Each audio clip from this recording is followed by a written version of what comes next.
Bonjour, bienvenue dans votre chaîne Communiquer en français.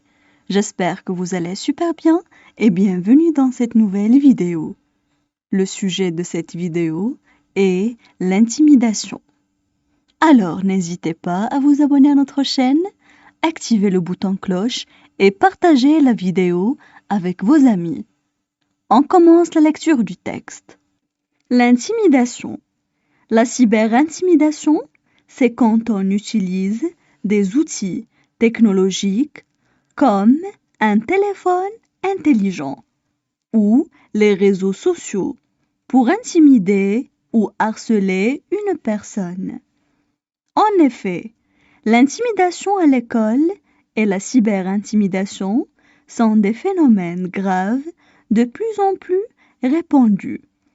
Les jeunes qui sont ciblés souffrent davantage de dépression et d'isolement.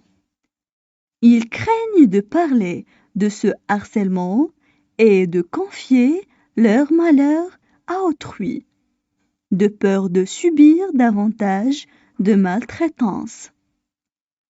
Ce phénomène conduit inévitablement au décrochage scolaire. Certaines victimes peuvent tomber malades, avoir des difficultés à dormir et montrent des signes de dépression. Plusieurs enfants prendront un autre chemin pour se rendre à l'école. D'autres ne se présenteront plus en classe. Cette violence en milieu éducatif mène souvent au suicide. Plusieurs jeunes, plus particulièrement des filles, se sont suicidés à la suite d'actes d'intimidation. Les autorités scolaires essaient de prendre les mesures nécessaires par la mise en place de programmes d'aide et de surveillance. Mais le problème demeure profond et il est difficile à contrôler. On passe maintenant à la traduction en arabe. L'intimidation.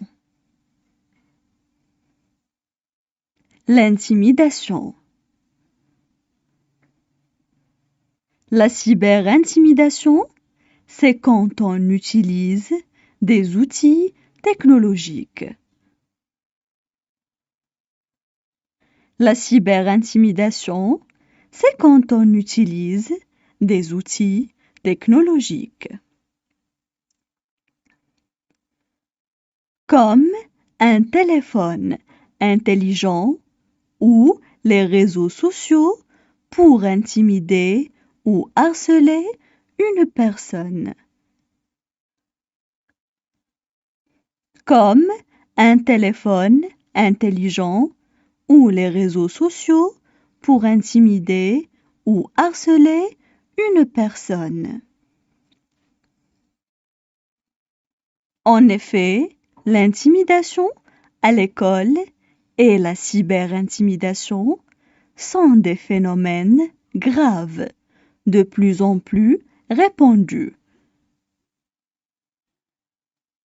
En effet, l'intimidation à l'école et la cyberintimidation sont des phénomènes graves, de plus en plus répandus. Les jeunes qui sont ciblés souffrent davantage de dépression et d'isolement.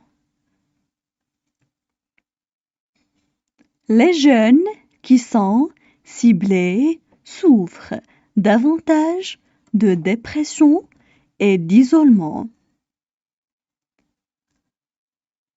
Ils craignent de parler de ce harcèlement et de confier leur malheur à autrui. Ils craignent de parler de ce harcèlement et de confier leur malheur à autrui. De peur de subir davantage de maltraitance. De peur de subir davantage de maltraitance. Ce phénomène conduit inévitablement au décrochage scolaire. Ce phénomène conduit inévitablement au décrochage scolaire. Certaines victimes peuvent tomber malades, avoir des difficultés à dormir et montrent des signes de dépression. Certaines victimes peuvent tomber malades, avoir des difficultés à dormir et montrent des signes de dépression.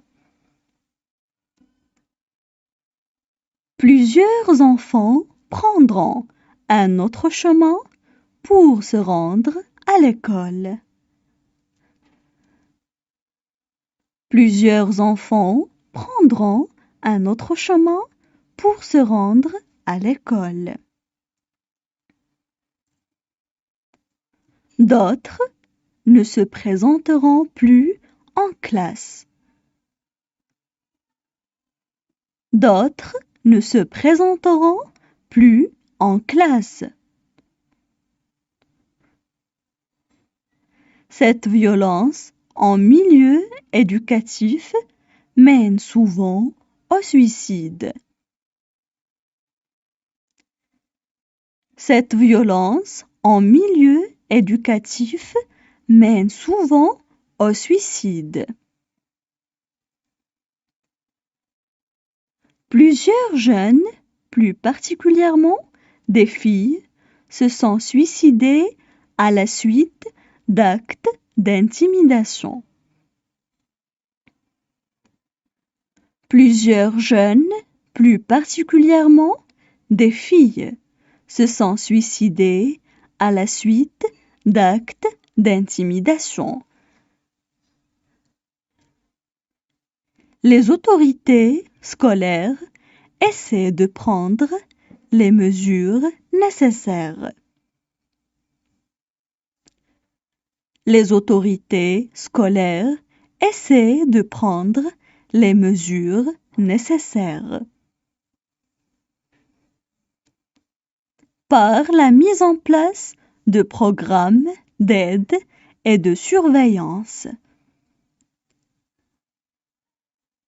Par la mise en place de programmes d'aide et de surveillance. Mais le problème demeure profond et il est difficile à contrôler. Mais le problème demeure profond et il est difficile à contrôler. Maintenant, je vais relire le texte. L'intimidation. La cyberintimidation, c'est quand on utilise des outils technologiques comme un téléphone intelligent ou les réseaux sociaux pour intimider ou harceler une personne. En effet, l'intimidation à l'école et la cyberintimidation sont des phénomènes graves de plus en plus répandus. Les jeunes qui sont ciblés souffrent davantage de dépression et d'isolement. Ils craignent de parler de ce harcèlement et de confier leur malheur à autrui, de peur de subir davantage de maltraitance. Ce phénomène conduit inévitablement au décrochage scolaire. Certaines victimes peuvent tomber malades, avoir des difficultés à dormir et montrent des signes de dépression. Plusieurs enfants prendront un autre chemin pour se rendre à l'école.